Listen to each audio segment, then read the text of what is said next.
motivo, né? E ele, quando viu aquilo, ela falou, nossa, que menino feio. Cara, você quer assustar um americano? Uma pessoa totalmente honesta, será que ela conseguiria cuidar do Brasil? Só vi a palavra chupar. Já entendi. Sabe, e o teatro ele me ajudou pra caramba. Mas isso... Sempre tem essa pergunta para as pessoas que são LGBTQIA+. Eu gostava do Black Kamen Rider. Oh, eu gostei. Se você não mexer agora na educação, eu te amo, mas não te aceito.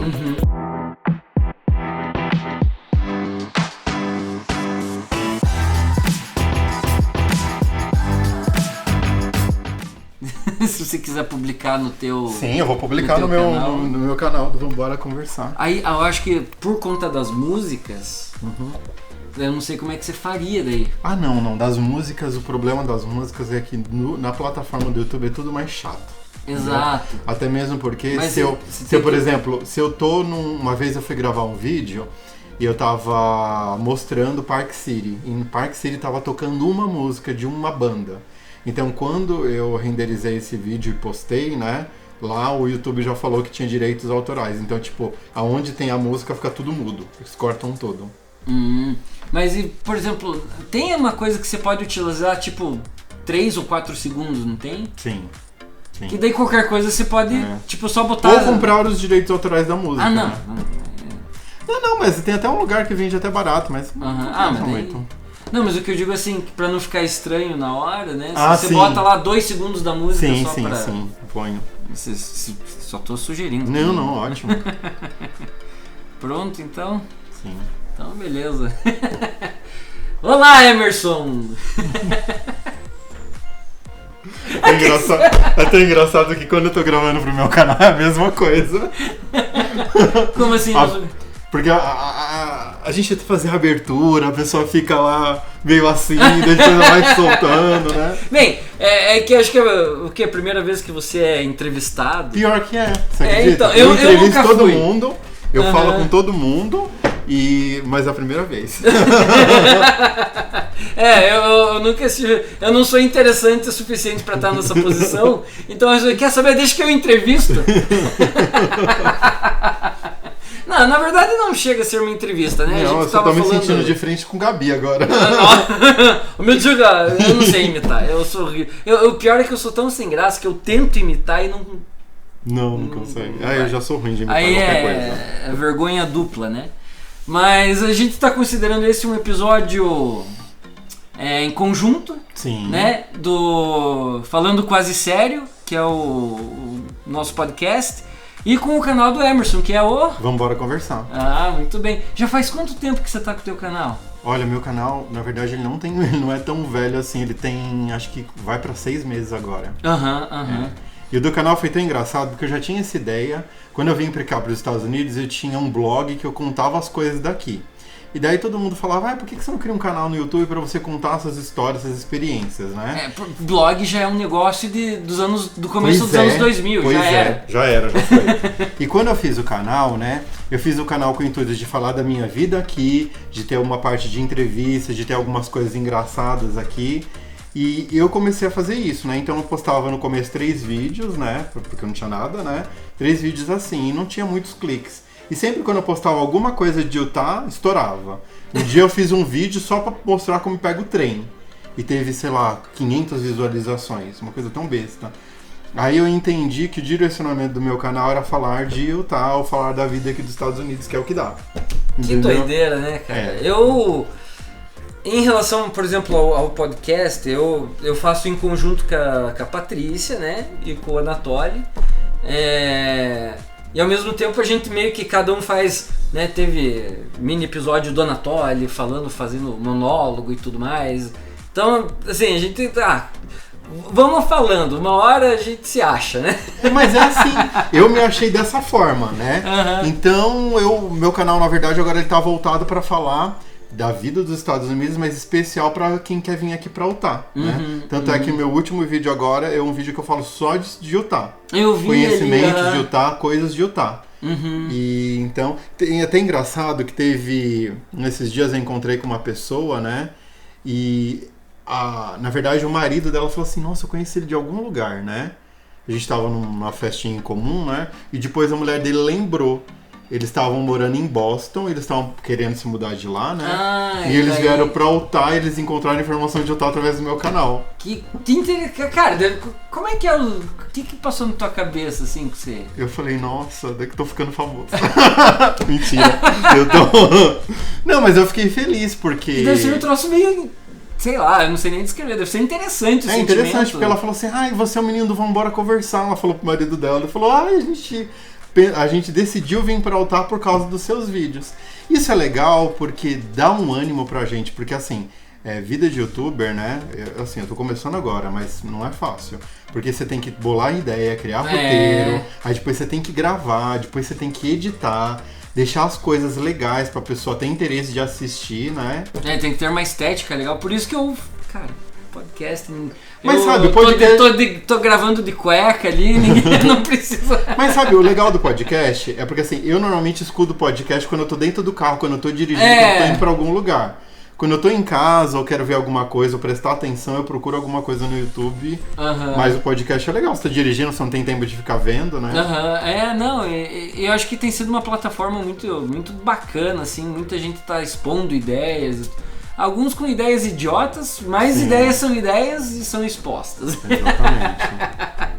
Mas beleza. E me diga um pouco sobre você, qual a sua data de nascimento? Minha data de nascimento, Ou você não vai querer falar o ano, só o aniversário? Assim, não, eu vou falar assim. Eu sou de 14 de janeiro de 1982. Ah, tá.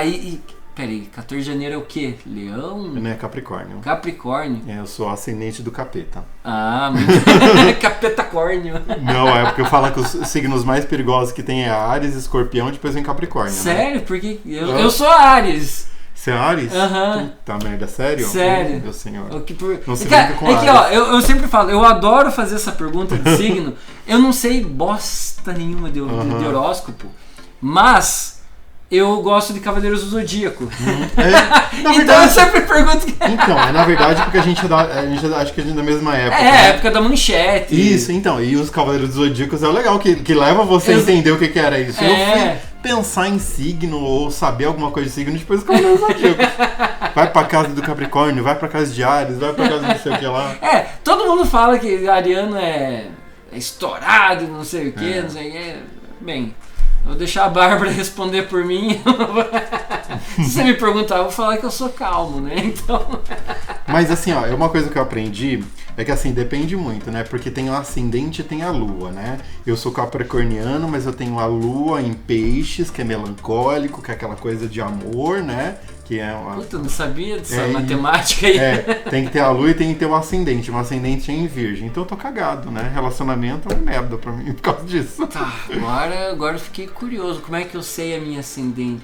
Então, você tem que entrar... Se você postar na internet lá, você vai ver lá, você vai colocar a data de nascimento, o horário que você nasceu, e lá ele vai te mostrar quem é, naquela época, naquele horário, onde era a lua e quem é o seu ascendente.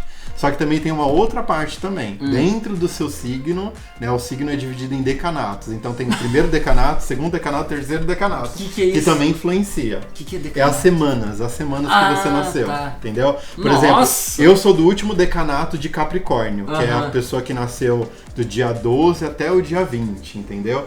Então, por mais que o signo em si ele influencia, o decanato, ele vai levar você a ter uma postura mais diferente dos outros decanatos. Tem isso também. Então, tá bom. Caramba, cara, que interessante. Sim, eu não sabia nada disso. Não. Então, tá aí, ó. Digamos que o último decanato é a Frozen. É a Frozen, coração gelado e tal. Talvez eu seja no começo, porque eu sou de 27 de março. E acho que Áries vai até abril, né? Acho que é. Então talvez seja coisa de começo do decanato. E, bem...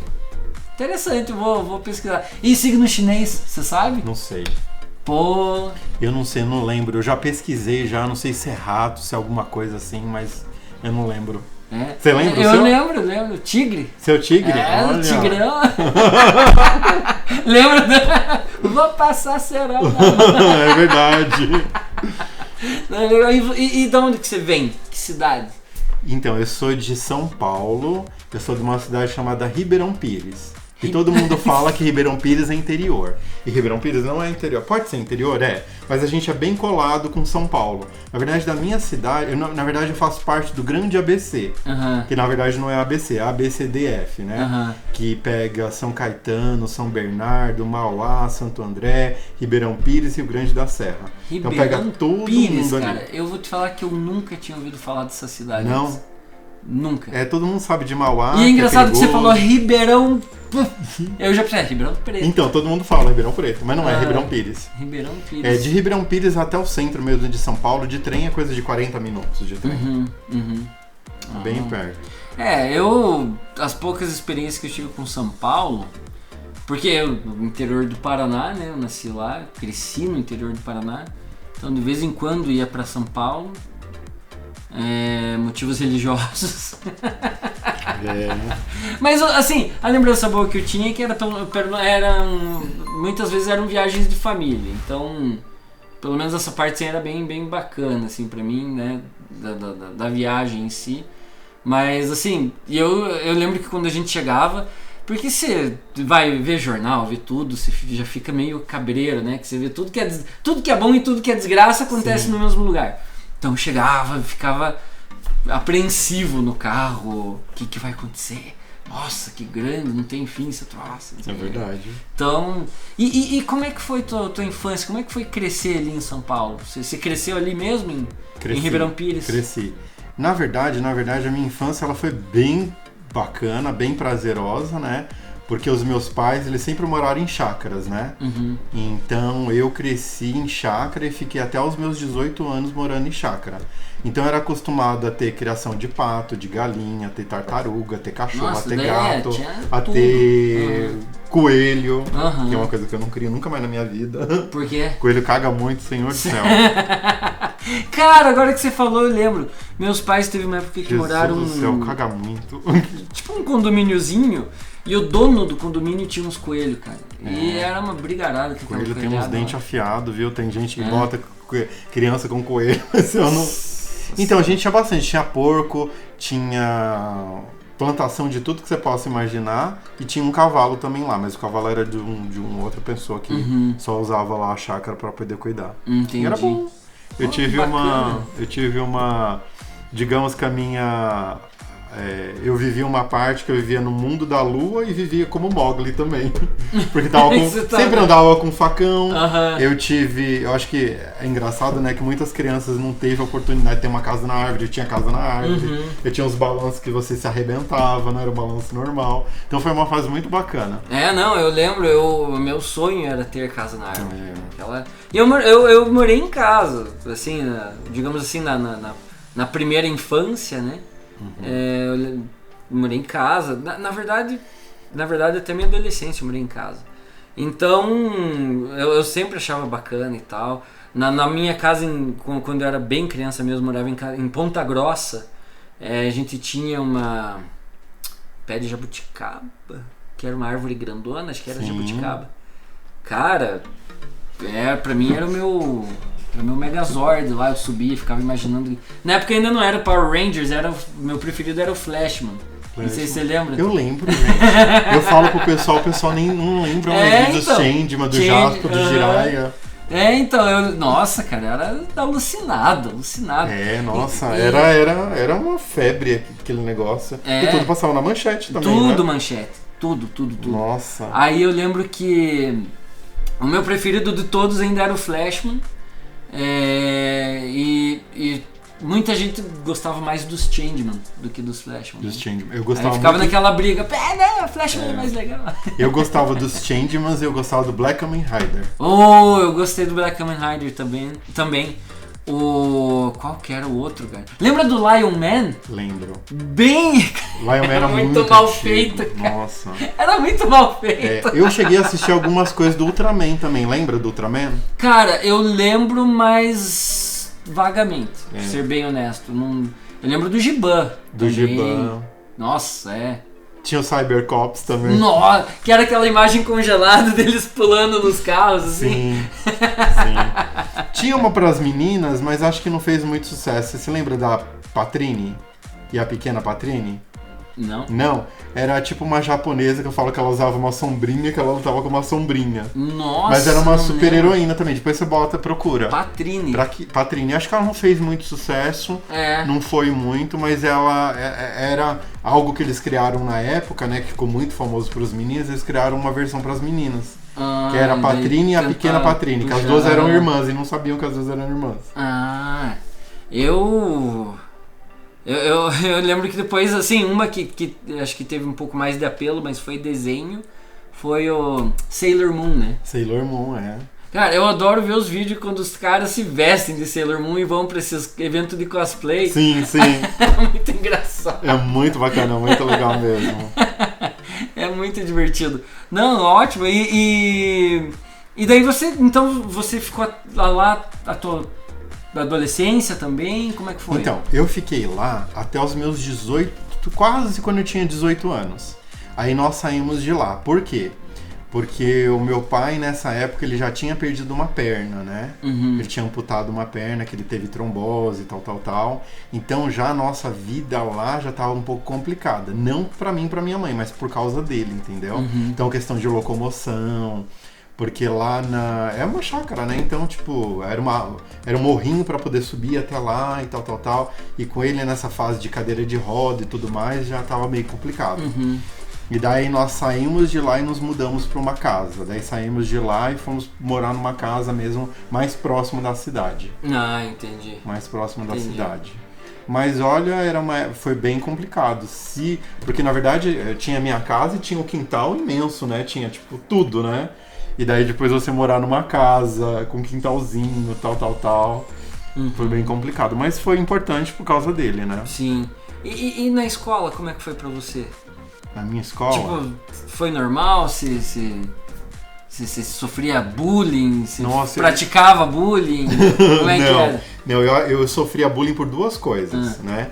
Primeiro, porque eu era bem CDF, não escondo disso, porque eu gostava muito de estudar mesmo. Só que eu era CDF e eu era muito introvertido, demais. Ao ponto de a professora perguntar pra classe, enfim, qualquer outra coisa sobre a matéria, e eu ter vergonha de levantar e falar que eu sabia.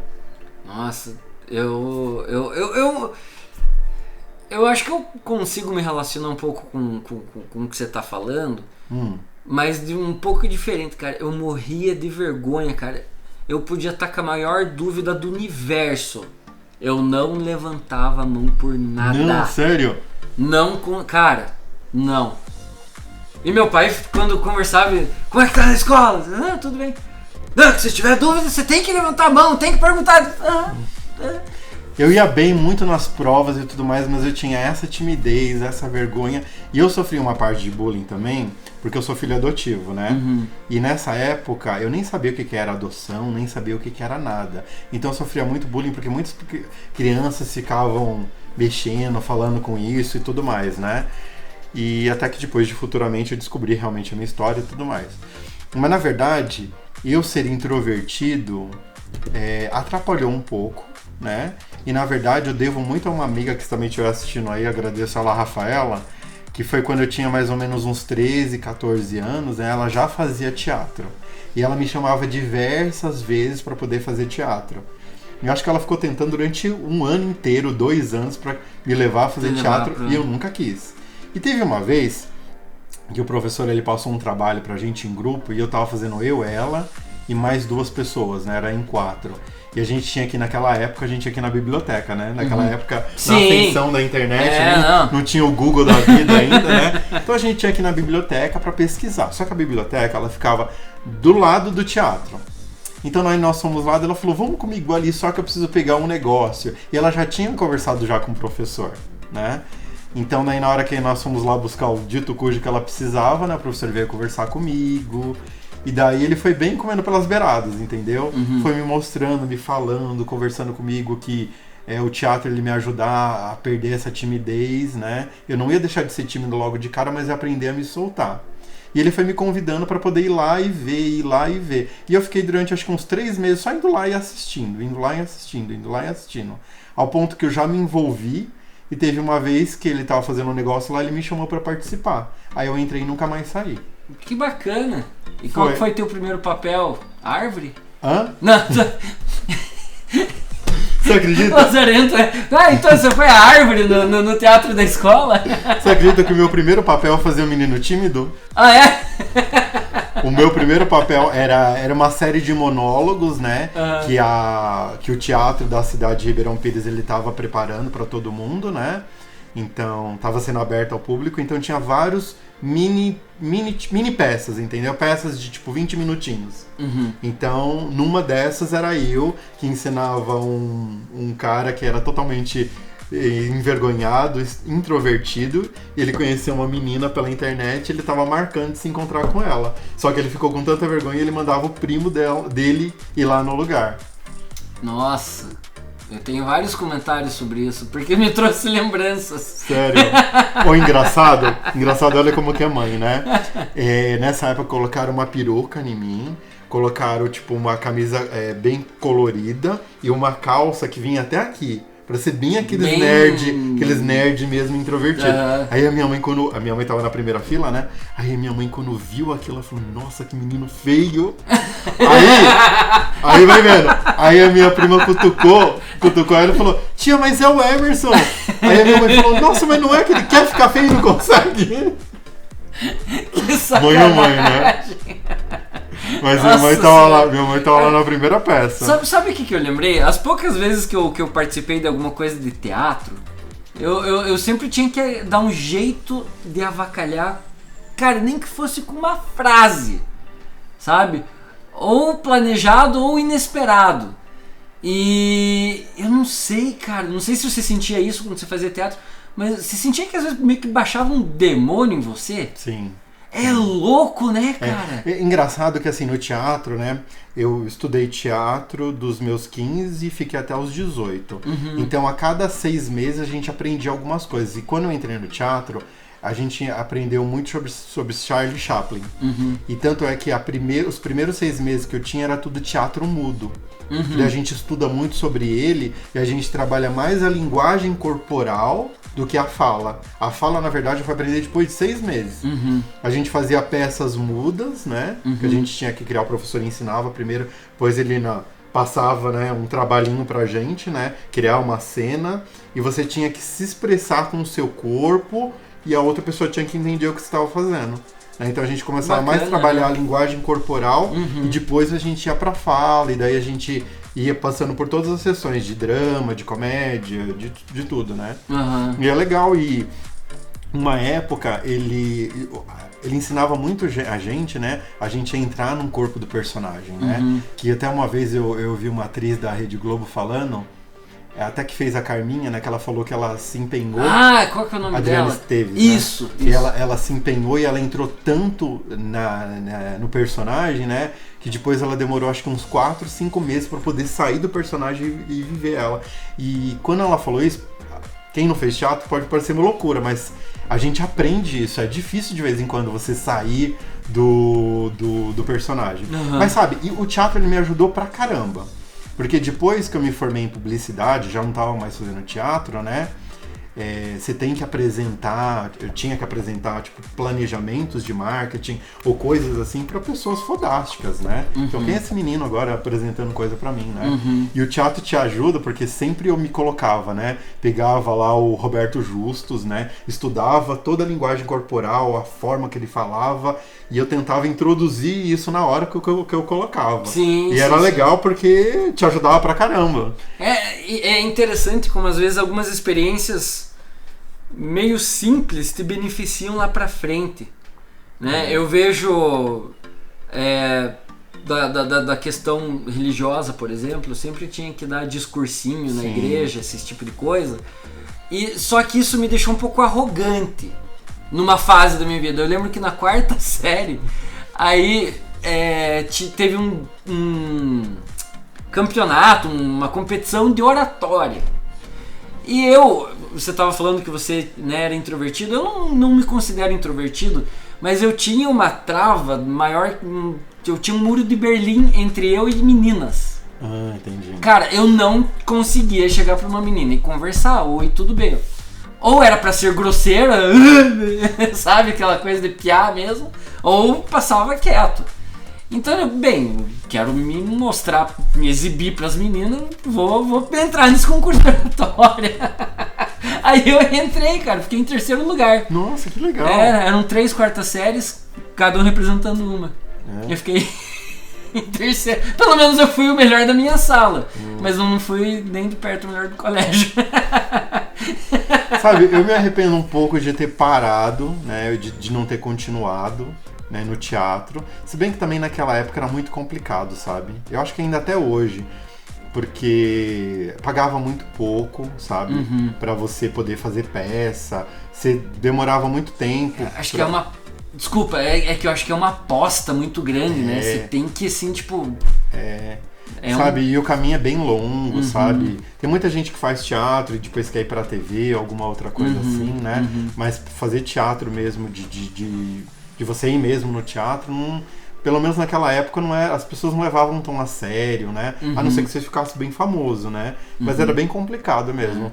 Mas... que hoje você tem gente que consegue se projetar através da internet, né, cara? Sim. Então, às vezes o cara pega ali um celular, começa a filmar, tal, vai. Eu acho que a internet ajudou muito isso, eu descobri muitas pessoas, né? O Paulo Gustavo, que a gente perdeu agora, nossa, ele era um ator excepcional. Pô, ele começou assim na internet? Eu não sei a trajetória dele. Não, ele começou fazendo teatro, ele estudou numa escola de teatro, e daí fazia o teatro normal lá, mas ele ficou famoso porque ele criou uma peça, né, chamada Minha Mãe é uma Peça, que na verdade ele imitava a mãe dele. E daí foi abrindo portas pra ele, entendeu? Não, essa parte, assim, foi uma dó, né, cara? Eu lembro que eu assistia muito com a Bárbara, cara, quando a gente tava no Brasil ainda.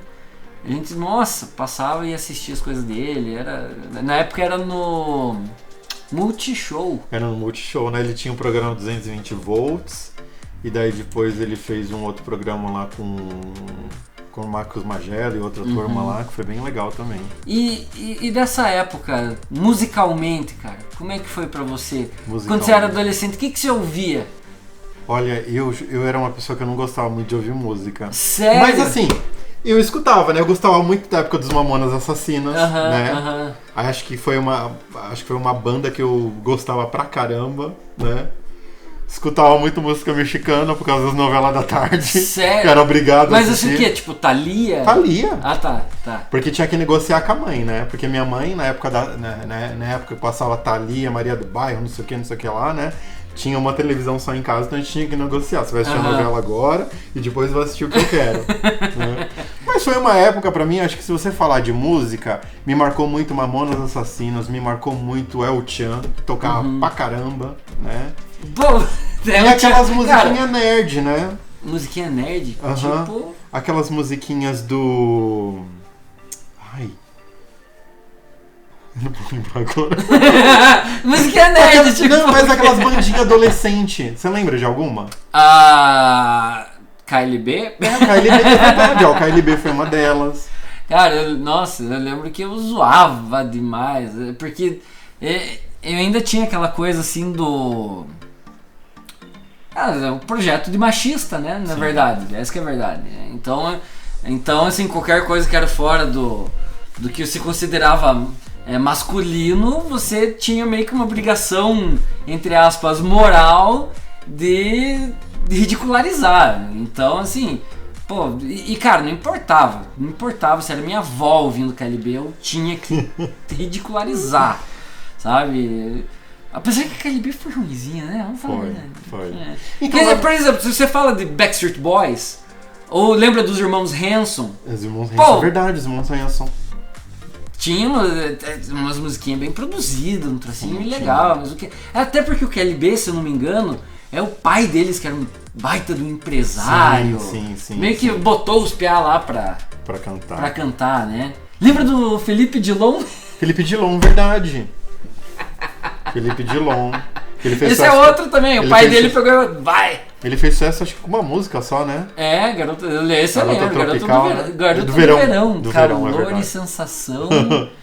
Eu não lembro o resto. Mas cara, tocava no ônibus, você não podia entrar por, sei lá, 2-3 meses E aí, pra ajudar o Faustão, botava o Piá pra cantar todo domingo no programa dele. Todo domingo ele tava lá. Mas dá uma do Tchan aí pra gente ouvir, então. Uma do Tchan? Que Tchan... acho que é aquela rala ralando o Tchan.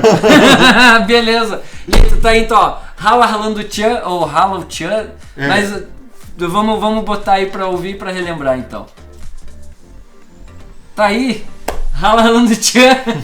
Um poema moderno. Exatamente. Do compadre Washington. Oi, nessa época faziam tanta coisa na TV, né? Que hoje... Rapaz... Né? Hoje, nossa... Não. E é impressionante como era explícito, cara. Era muita coisa. Você lembra o Gugu? Que daí ia fazer propaganda da Playboy, cara. Exatamente. Eu lembro disso. Aí ele com a revista aqui, gente, aqui! Daí ele ficava escondendo com os dedos as fotos mais explícitas, né? Opa, escapou o dedo! É verdade, era muito engraçado. Era muito... Mas assim, eu não sei, porque naquela época a gente nem parava pra poder pensar, ouvia que aquilo era errado, né? Eu não sei. Cara, é o espírito da época, eu acho. Eu assim, acho. Que é justamente o que você falou. Acho que é um troço que a galera só vai. O dia que a Gretchen lá dançou pro Van Damme lá, que ele ficou, né, excitado lá no palco, né?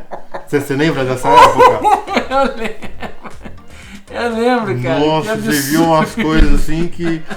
Mas assim, aquilo lá não me afetou em nada naquela época, mas hoje vendo, exato. eu falo, caramba, cara, aconteceu aquilo. Se você ouve todas as coisas que o compadre Washington fala no meio da música, que ele vai... Você fica... Cara, e tinha concurso do Tchan Mirim. Uhum. As menininhas dançando lá. Cara, era muito bizarro. Mas sabe... Eu acho que isso é interessante, né? Porque a gente vem de gerações, né? E sei lá, quando vai mudando de geração, vai mudando tanta coisa, né? Você pega lá a parte lá dos nossos avós, né? Dos nossos pais, que é a geração do Baby Boom lá, né? Que vem de lá de 1940, 1960, depois vem geração Y, depois vem vem a geração X, na verdade, depois vem a geração Y, que é a gente, que agora eles chamam de geração milenal, né? Que é quem nasceu de 1980 e vai até 1995, 96, né? Depois vem a geração Z, né? Que a gente pensava que ia fazer muita coisa, né? Que nasceu já com a tecnologia, com a internet e tudo mais, a gente vê que a geração Z só, né? Só dá dor de cabeça, né? Eu vou ser honesto, eu tento fugir de briga geracional. Porque... Exceto com os boomers. Eu tenho um negócio com os boomers. Uma coisa? Porque, cara... eu já me peguei... É sempre a mesma coisa, assim. Você chega e... Essa geração não presta porque na minha época é... Blá, blá, blá. Mas posso te falar uma coisa? Os boomers agora, eles estão tendo que ter paciência e eles estão tendo que aprender a lidar com essa geração. Porque assim, eles são daquela época que grita, né? Que o patrão mandava tomar no cu, mandava fazer um monte de coisa, né? Com quem era da geração deles ou da geração X, né? Se ele pega uma da geração Y e principalmente da geração Z, não vai aceitar Não isso. tem. A geração Y ainda vai bater de boca, a nossa geração ainda vai bater de boca, mas ainda vai ficar, vai fazer. Agora, se você faz isso com a geração Y, tchau. Ela vai catar a coisinha dela e falar, tudo bem, tchau. Tchau, acabou. Ela não tá nem aí. Não tá nem aí. E por um lado tá certo. Isso, eu acho que isso é uma evolução até, de certa forma. E claro, a gente não está analisando todo o contexto socioeconômico desde lá até agora, né? Mas assim, de certa forma, isso quebra algumas correntes, tanto psicológicas, algumas correntes correntes psicológicas de relacionamento humano. Sim. Sabe? Porque assim, cara, você não vai me dominar com as tuas palavras, você não vai me ameaçar. Sim. Tchau pra você. Sim. Sabe? E eu acho isso bacana por um lado, cara. Acho que é necessário. Porque se via antigamente, como você falou, o patrão abusava demais. Exatamente. E daí, sem contar o tanto que isso refletia nas casas também. né? Abuso familiar de tudo quanto é espécie, tudo mais. Principalmente abuso psicológico, Exato, né? Então assim Mas você vê que os boomers, né, eles eram na verdade chefe mesmo, né? Ensinou a ser chefe mesmo, chefe eu mando, né? Porque a ideia de líder e tudo mais surgiu não faz muito tempo, né? Veio de 1900 e pouco pra lá que surgiu a ideia de você ser líder, né? E você ter liderado, né? E tal, né? Ter uma ginga pra motivar e toda aquela história. Pois é. E você se encontra onde nessa história, cara? Você estaria na tua concepção, e sem preconceito algum, você se consideraria um cara pendendo um pouco mais pro conservadorismo, pro progressismo? Como é que você se vê politicamente? Politicamente, olha, é até engraçado de falar, né? Porque hoje eu vejo tanta coisa acontecendo, que na verdade eu não... até uma vez que eu escutei a Abby falando, né? Eu não sou nem de direita, eu sou nem esquerda, eu sou direta, né? Ela falou, eu achei isso interessante, né? Por que a gente busca hoje em dia, porque todo mundo fala, porque tem o de esquerda, porque tem o de direita, porque tem um monte de coisa, quando na verdade eu só queria um país que você pudesse ter uma boa educação, uma boa segurança, que você pudesse ter um trabalho digno, né? E com isso você pudesse realizar os seus sonhos e sustentar a sua família. Pra mim tava ótimo. Né? Porque hoje em dia é tanta gente brigando, né? Só pra você saber, eu faço esse tipo de pergunta e gosto de conversar sobre isso, justamente pra gente tentar criar espaços saudáveis para se discutir política. Sabe? Assim, porque não é pra... então se você é isso, você é aquilo. Não é a ideia. Mas é justamente assim pra que a gente possa... Deixa eu só aumentar aqui. Esqueci. Você mexeu o dedo ali, eu lembrei, desculpa. Enfim, mas é que é justamente pra gente tentar encontrar pontos em comum, porque o que você fala, eu concordo 100%. Quantas vezes a gente fica nessa briga, né, entre os dois polos e cara... Não, porque fica tem gente morrendo de fome que não tá nem aí. Exatamente. Daí fica a gente brigando, porque o Lula roubou, porque o Bolsonaro não sei o quê, porque... eu não tô nem aí, nem pro Bolsonaro, nem pro Lula, nem pra Dilma. Na verdade, a gente queria mesmo alguém que realmente fizesse o Brasil dar certo, né?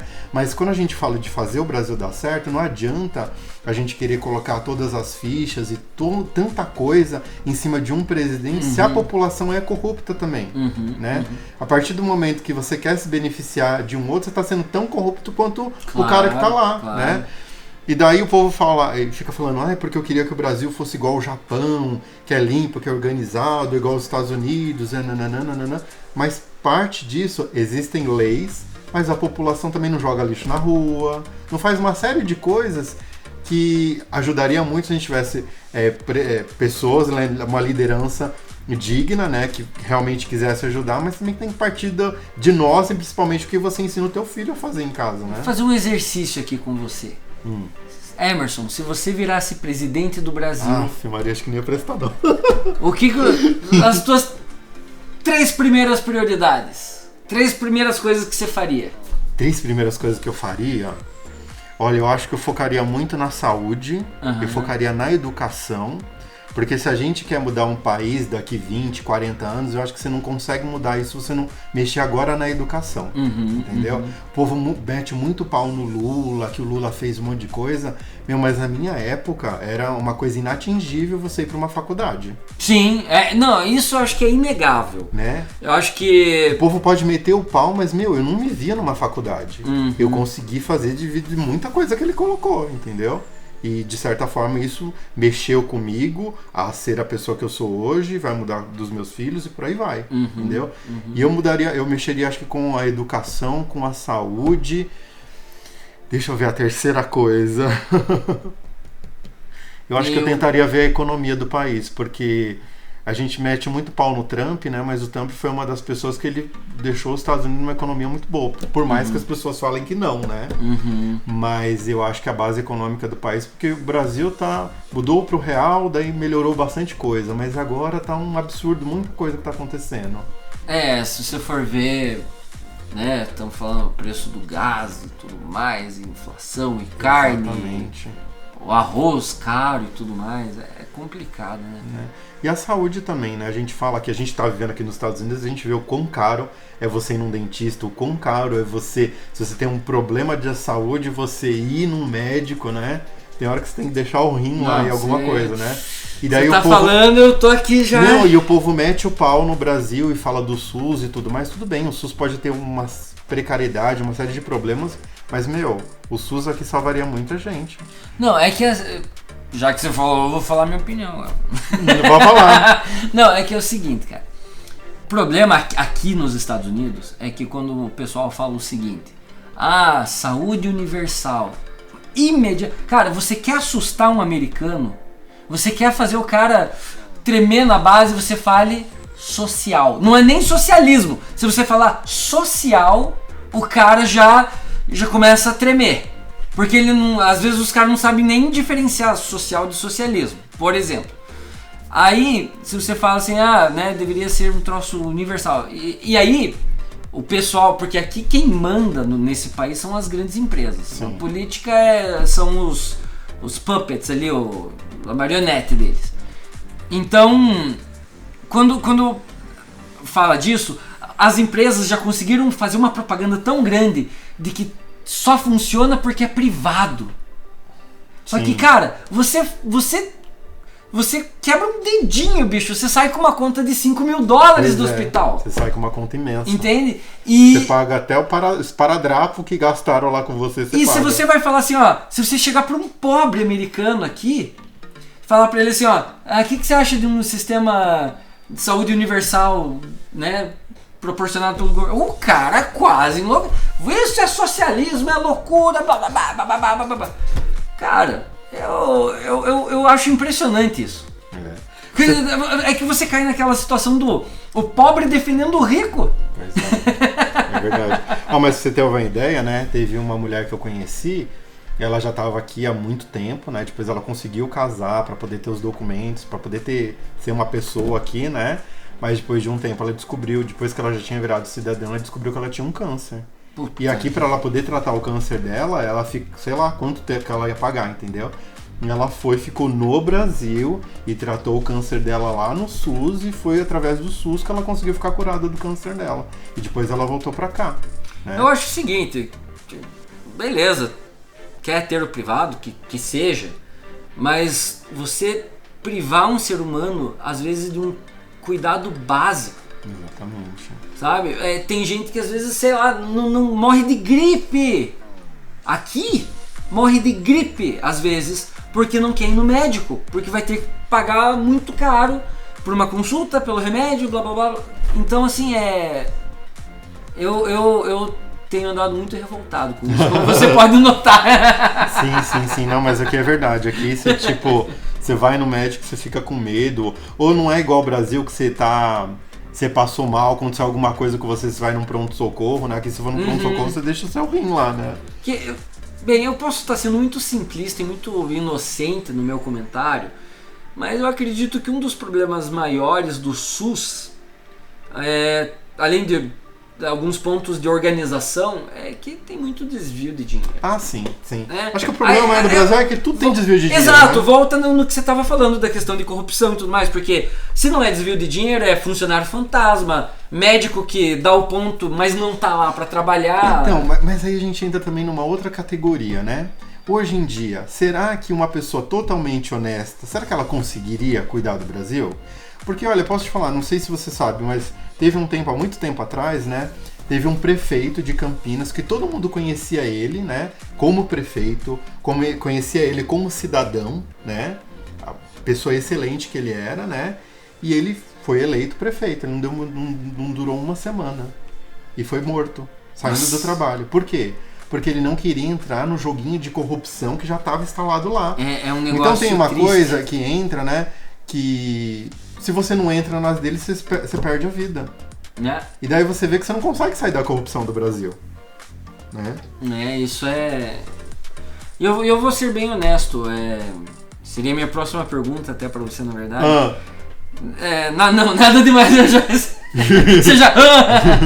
Não, é que pra mim esse foi um dos fatores que eu, cara... Na boa, eu desisti. Falei, cara, antes de eu enlouquecer no Brasil, deixa eu tentar outra coisa, eu vou cair fora. E pra você, o que fez você sair do Brasil? Tomar a decisão, assim, de vir pra cá? Eu acho que foi Deus. Sabe por quê? Porque eu não tinha nenhuma vontade praticamente de morar nos Estados Unidos. Na verdade, quando eu era criança, era uma coisa inatingível pra mim, né? Por ter vindo de uma família pobre, tal, e tudo mais, né? Era uma coisa inatingível pra mim. Tudo na minha vida eu consegui bem difícil, né? Eu me tornei um publicitário e quando eu comecei a ter mais recursos e tudo mais, eu falei, eu vou para os Estados Unidos para eu poder passear, né? E eu tirei o passaporte, tirei meu visto tudo e eu vim para cá para Utah, que eu tenho amigos aqui, e vim visitar, né? E voltei para o meu trabalho e tudo mais. Só que em 2015 o Brasil ele passou por uma crise bem complicada, uma crise econômica bem complicada, e que muitas das pessoas perderam o trabalho e eu fui uma delas, entendeu? Então a dona lá, ela perdeu clientes grandes, né? Eu tinha uma agência de publicidade que eu tinha a Motorola como cliente, eu tinha a NET como cliente, eu tinha a Devassa como cliente, né? E ela perdeu esses grandões aí que mantinha a agência, né? E ela teve que mandar gente embora, né? E eu fui uma dessas pessoas. E eu trabalhei, depois disso eu fui chamado para trabalhar numa outra agência para incutir a minha área lá de marketing e tudo mais, só que não entrava cliente, né? E eu comecei a trabalhar em casa mesmo, fazendo site, fazendo trabalhos de marketing para pequenos comércios, né? E tava me mantendo. E daí uma amiga minha falou, a família dela, na verdade, já queria abrir um food truck aqui, né? E daí falou assim, por que você não vai lá e abre o food truck com a minha filha, né? Ajuda ela a abrir o food truck, tal. Aí você fica 6 meses lá nos Estados Unidos, né? Abre o food truck lá com ela, depois você vê o que você faz da sua vida, né? E eu fiquei adiando isso por bastante tempo. Fiquei adiando isso, eles me convidaram em 2015, eu fiquei adiando isso, postergando, e falei, vou fazer o que lá nos Estados Unidos? Nem falo inglês direito, né? Achava que falava inglês e fui. Até que teve um dia, né, que eu era da igreja Mormon, né, então sempre tinha esse hábito de fazer oração e tudo mais, e eu me lembro que em janeiro, numa oração que eu fiz, eu falei assim, olha, eu nunca tive... Eu me ferrei muito estagiando, sabe? Mas depois que eu me formei na faculdade, eu nunca tive problema de encontrar trabalho.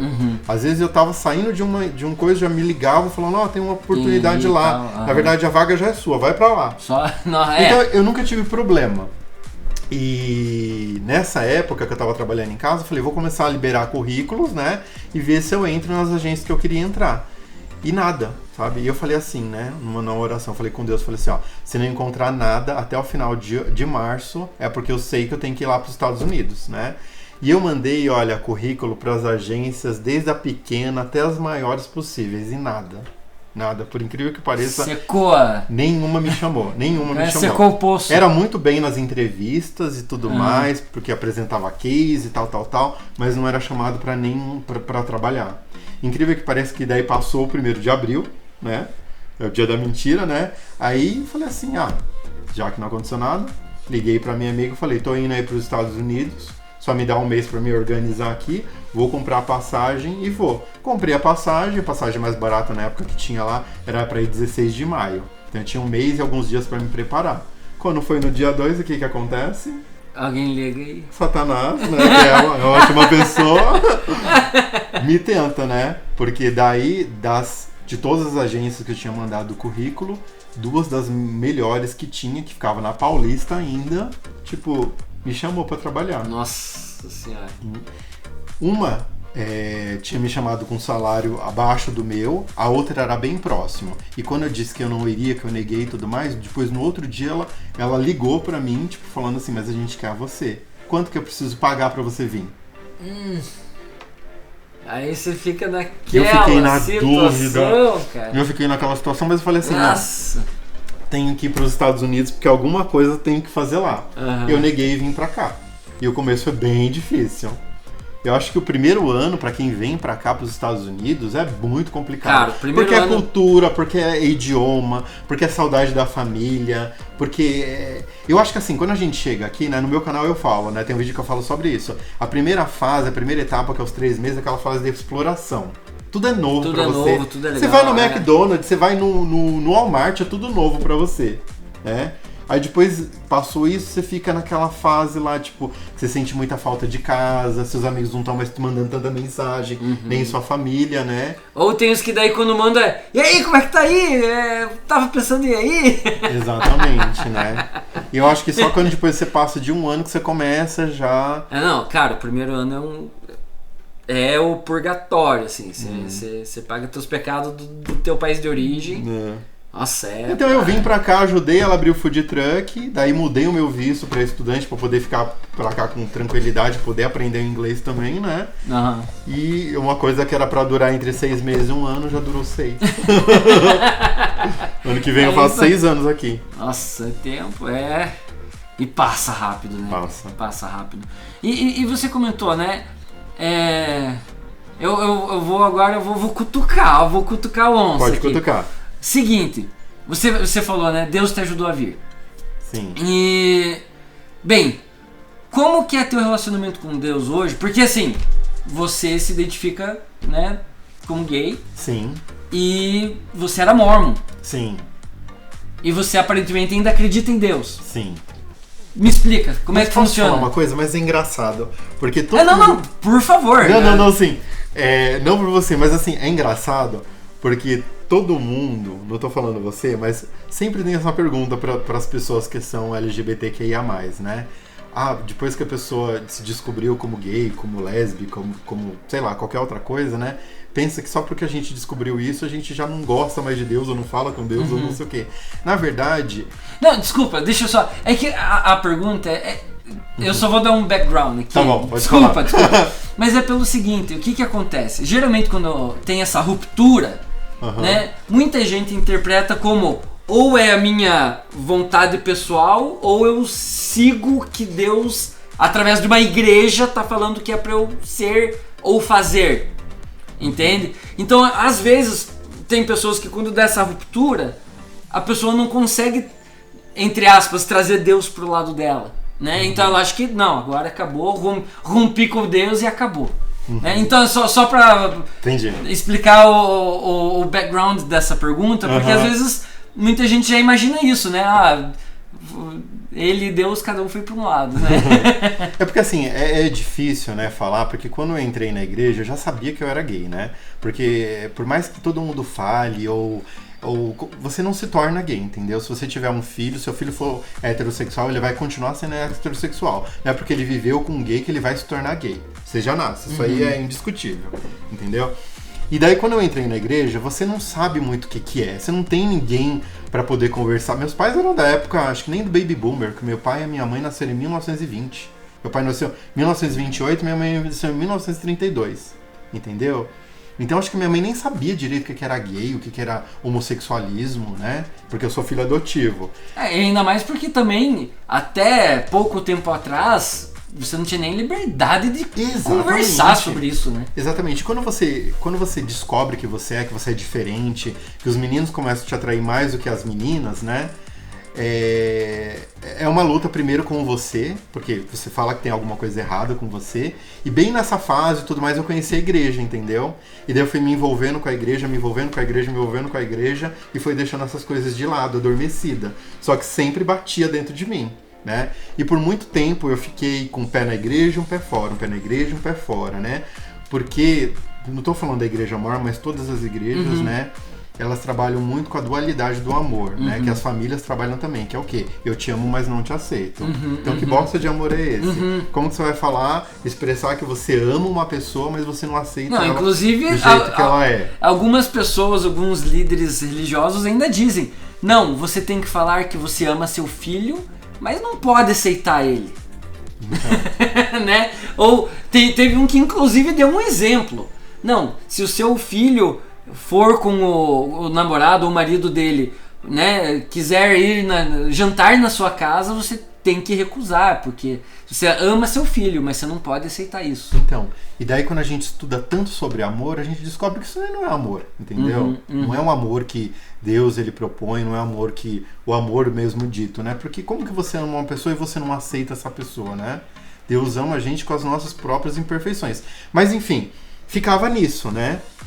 E eu ficava com um pé lá e um pé cá, né? Ficava dentro da igreja, mas ao mesmo tempo tinha medo, porque pra gente que é gay, né, que é homossexual, que é LGBTQIA+, a gente já tem, na verdade, a nossa caminho, a nossa cadeira no inferno, né? Porque eles usam muitas coisas dizendo que a gente vai pro inferno, é pro inferno, é pro inferno, é pro inferno, é pro inferno. E daí eles trabalham tanto psicologicamente com você que você fica com esse medo, né? De que se você não fizer as coisas certas, você vai pro inferno. Se você não ser você mesmo, né, você tem que deixar de ser você. E você vai pro inferno, né? E eu fiquei com muito isso na minha cabeça durante muito tempo. Até que um dia, né, me veio, na verdade, uma escritura, né? Que Deus, ele, na verdade, está falando que a gente tem que ser quente ou frio, porque se a gente for morno, ele vai vomitar a gente. E eu falei assim, eu tô sendo morno agora. Então eu tenho que decidir minha vida. Eu tenho que, ou eu fico na igreja, né, sigo toda a doutrina da igreja e fico sozinho, a esperança de que quando eu morrer, Deus, ele muda isso de mim, dizendo que a igreja de Jesus Cristo já não acredita nisso, né? Ela fala que a mesma pessoa que você exato, você vai ser no outro mundo. Eu falei, você é gay também, né? Como que eu vou começar a gostar de uma mulher no outro mundo? Vai vir com, sei lá, vai dar um toque na tua testa, então, ali, pum, mudou, agora você... E daí eu tinha essas duas coisas, né? Ou eu ficava na igreja e vivia isso, como muitas pessoas que eu percebia, né? Que eram solteiros, que nunca casaram, nunca tiveram, já estavam seus 60, 70 anos e tava lá na igreja acreditando na doutrina e tudo mais, não sou nada contra, as pessoas acreditam, ok, né? Ou eu seguia a minha vida e tentava ser feliz do jeito que eu era, com as coisas que eu acreditava e tudo mais, né? E foi nessa época daí que eu saí realmente totalmente da igreja e decidi seguir a minha vida mesmo, entendeu? Aí você fala, o seu contato com Deus, né? A minha coisa hoje é só porque eu não leio o livro de Mórmon, não leio Bíblia com frequência, né? Mas continuo fazendo as minhas orações, continuo tendo o meu contato com ele, mas só não estou mais incluído em toda aquela rotina, todo aquele segmento, né? Que quando você entra numa igreja, você tem que fazer, né? E só mais uma pergunta a respeito disso. Pode perguntar o que você quiser. Eu vou meio que repetir a pergunta, mas eu espero que... Eu vou repetir a pergunta por falta de capacidade de expressão. Mas eu espero que você entenda ela um pouco mais profundamente. Tá bom. Como você sente seu relacionamento com Deus? Você sente ele se comunicando com você? Eu sinto. Eu acho que... Eu acho que assim, o momento que eu falo com Deus, na verdade, é sempre quando eu tô dirigindo, né?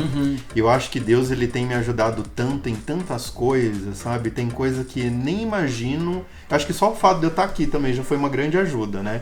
E tem tantas coisas que ele me ajuda que depois eu paro pra pensar e falo, não, isso aí não aconteceu por questões do destino. Mas assim, é uma coisa bem interessante, uma coisa bem diferente, né? Mas muitas pessoas, elas querem brincar de ser Deus, né? Para agora direcionar, falar quem vai pro inferno e quem não vai. E na verdade eu acho que Deus, ele vai levar tanta coisa em consideração, tanta coisa, que tem tanta gente aí que só porque a pessoa ela é homossexual, ela é lésbica, ou ela é o que, ela vai pro inferno, mas tem tanta gente fazendo tanta coisa que eu acho que Deus, ele fala assim, nossa, tá mais propício a ir pro inferno do que esse daí que segue a sua vida, sabe? É que eu vou te falar pelo seguinte, eu, por ter tido o mesmo background religioso que você, eu acho que eu já te falei por telefone, né, a gente já conversou, eu cresci extremamente homofóbico. E aí, eu sofri uma tentativa de abuso quando eu tinha 9 anos. E foi um tio meu, por parte de pai, tentou abusar. E eu falo disso na boa, porque a vergonha é dele. E ele não tem vergonha, então ele que morra. Mas, com certeza eu tenho plena consciência que a culpa não foi minha. Eu não tava usando mini saia. E mini saia também não é o problema, eu só tô fazendo uma piada, gente, por favor. A culpa nunca é do abusado, né? É sempre do predador. E isso acabou fortalecendo, já desde pequeno, essa ideia homofóbica. Aliás, só um parênteses. O que me salvou de ter sido abusado foi a minha mãe. Porque desde pequeno a minha mãe me falava que pessoas não podiam me tocar, não podia... Sabe? Aquela instrução básica, mas que muitas vezes muitas vezes não acontece dentro de casa. Não acontece. Então, felizmente aconteceu, e quando eu passei por essa situação, graças à minha mãe, eu consegui sair dessa situação ileso. Só que como era um tio meu, eu associei ao homossexualismo, a pedofilia ao homossexualismo. Pra piorar, pra botar bosta em cima da merda, né? Quando eu tinha uns entre 13 e 14 anos, eu fui literalmente perseguido pelo centro da cidade por um cara, até o cara uma hora me parar e me entregar com um bilhete e falou assim, se você quiser, se não quiser. Quando eu abri o bilhete, eu só vi a palavra chupar, já entendi tudo que... Aí eu xinguei. Então assim, esses dois acontecimentos, eles reforçaram na minha cabeça na época que gay era pedófilo. Foi uma... E hoje eu consigo ver, depois de muito tempo, depois de desconstruir muita coisa na minha cabeça, eu vejo que não tem nada a ver. Eu vejo que não tem nada a ver. E eu vejo... Foi assim, uma triste infelicidade, né?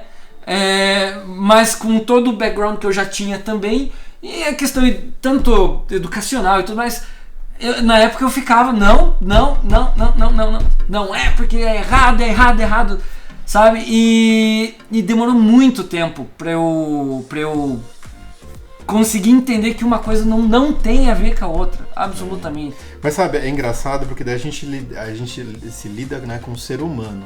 Porque sempre quando acontece alguma coisa, a pessoa sempre leva pra natureza da pessoa. Porque é gay tá fazendo isso. Porque é lésbica tá fazendo isso.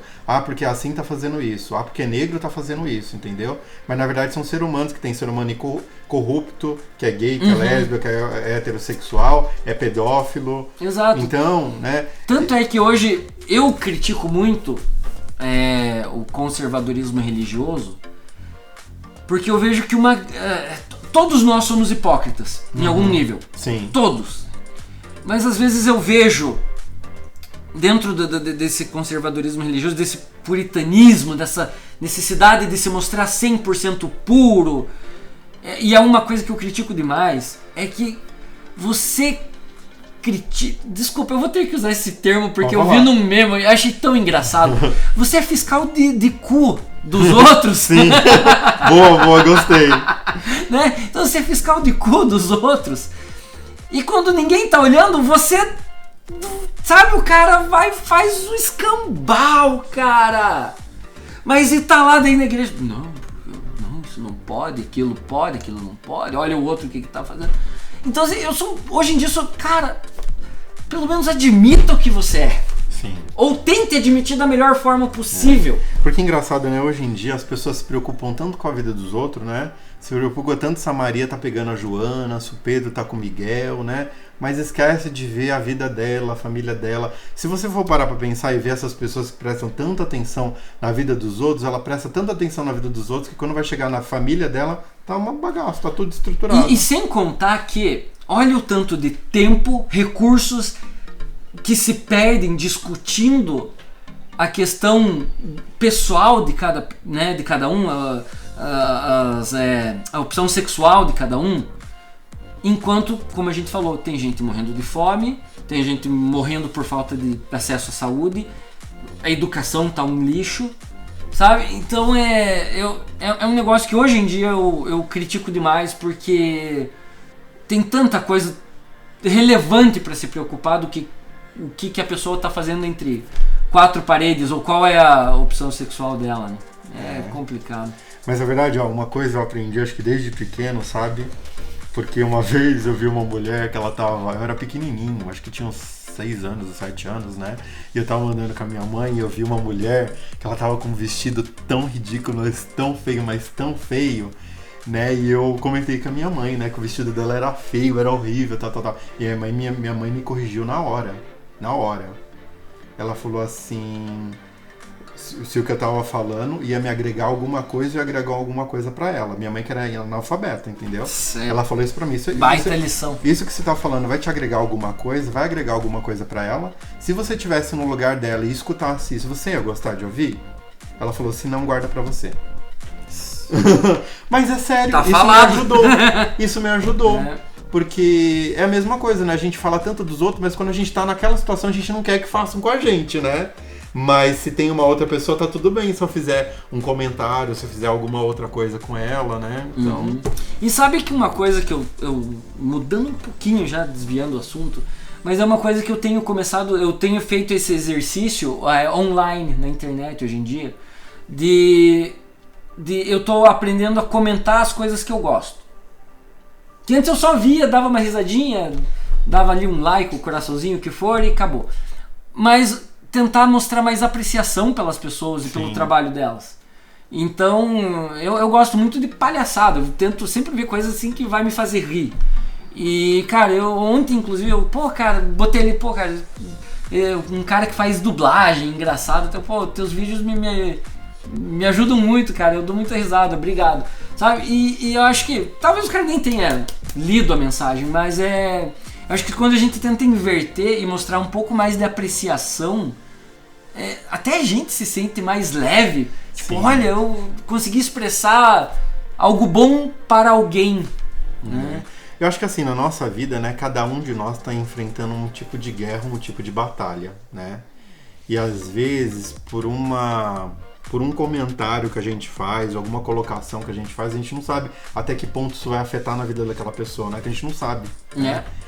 Então eu procuro agora muito mais repensar as coisas que eu vou falar, porque eu não sei o que aquela pessoa tá vivendo, né? Eu não sei se você viu, há pouco tempo atrás tinha um médico, né? Acho que ele era dentista, se não me engano, eu não lembro, era alguma coisa assim. E ele tava ajudando no negócio do Covid, né? A aplicar a injeção nas pessoas, né? Ele foi um dos voluntários, né? Para aplicar a injeção de graça. Ele estava lá dando o tempo dele para poder ajudar e aplicar a injeção nas pessoas, né? E daí, uma das pessoas que ele foi aplicar, que ele ia lá, ele ia aplicar a injeção numa menina. E quando a mãe, ela viu ele, né? Não sei se ele tinha algum trejeito, alguma outra coisa assim, mas ela identificou logo de cara que ele era homossexual, né? Ela falou assim pra ele que nunca, ninguém no mundo, nenhum homossexual, o termo pejorativo bichinha, viadinho, ia tocar na filha dela, né? Pra poder vacinar. E tudo bem, naquela hora lá teve um bum, bafafá. Toma vacina! Colocaram uma outra pessoa pra aplicar a vacina dela, ele foi pra casa, tranquilo, tal, mas ninguém sabia, depois de 2 dias ele se matou. Ninguém sabia que ele já estava vivendo já há 4 anos em depressão profunda, e estava tentando buscar motivos para poder viver, né? E aquele simples comentário, aquele simples momento ajudou a ele a poder tirar a vida dele. Aí você fala, ele foi fraco? Não, você nunca teve depressão na sua vida para você saber o que isso causa, sabe? A depressão é assim, uma coisa que eu aprendi, a gente nunca pode falar de uma coisa se a gente não viveu aquilo, entendeu? Porque... E mesmo que tenha vivido, a gente ainda vive em contextos e níveis diferentes, né? Mas meu. Nossa, então... Emerson, desculpa. Vamos ter que... Eu não quero ter que dormir no sofá hoje. Ai, tá bom. A gente tá falando bastante. Cara, se você não se importar, a gente faz uma... Eu quero fazer uma parte 2 com você. Me perdoe podemos. Me perdoe de novo por interromper. Mas pra gente finalizar, qual que seria uma mensagem que se você pudesse, você gostaria de deixar pra humanidade? Nossa, que pergunta, né? Nossa, essa foi... Você faz uma pergunta assim e você fica até pensando, nossa, o que eu vou falar? Eu acho que o que veio agora de imediato na minha mente seria: viva a sua vida como se fosse seu último dia, sem se importar com o que as outras pessoas vão achar ou vão pensar, sabe? Porque a gente vê tanta gente morrendo aí, né? A Marília Mendonça. Nossa, foi triste demais. Foi triste, né? E às vezes a gente se pega, eu não vou usar talvez essa roupa, vou deixar pra usar num momento especial, né? Eu mesmo me pego fazendo isso. Eu não vou usar isso agora, eu não vou usar esse perfume, vou deixar pra um dia especial. Mas a gente nunca sabe o dia de amanhã. Desculpa, você tá falando, cara, que eu lembrei, eu tô com mais de 30 pares de tênis em casa. Eu coleciono tênis. E tem uns que eu tenho dó de usar. Então, né? E às vezes a gente fica com tanto medo de viver a nossa vida por pensar o que o outro ele ia achar, né? E você deixa de viver. Então eu acho que eu falaria hoje: viva a sua vida como se fosse o último dia e sem ter medo do que as pessoas elas vão achar de você. Entendeu? Ótimo. Bem, Emerson, muito obrigado. Imagina, que isso. Mais uma vez. Pessoal, curtam lá, visitem o canal do Emerson, vambora conversar. né? E apreciem o trabalho dele também, é muito bacana. Até para vocês conhecerem também, a gente sempre tem essa curiosidade de saber como é que é em outro país. Sim. Né? Então tá aí, ó, uma bela de uma oportunidade, né, pra inclusive interagir com o Emerson, né? Sim. Deixem seus comentários. Exatamente, respondo todos que dão. E é isso aí, Emerson, mais uma vez, obrigado. Imagina, obrigado você. Pessoal, bom dia, boa noite, bom tudo pra todos. E é isso aí, até mais. Até mais.